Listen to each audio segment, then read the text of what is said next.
ಬಾನಗಲ ಓಲೆಯಲಿ ಹೃದಯ ಇಡುವೆ ನೀಡಿರುವೆ ಓ ಗೆಳತಿ ಓದುವೆಯ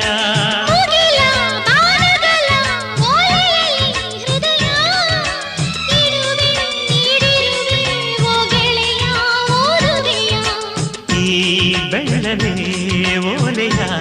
ಹೇಗೆ ನಾ ಓದಲಿ ಇದು ಓದು ಓಲೆಯಲ್ಲ ಬರೆದುಕೋ ನನ್ನ ಜೀವನದಲ್ಲಿ ಎಂದುಕೋ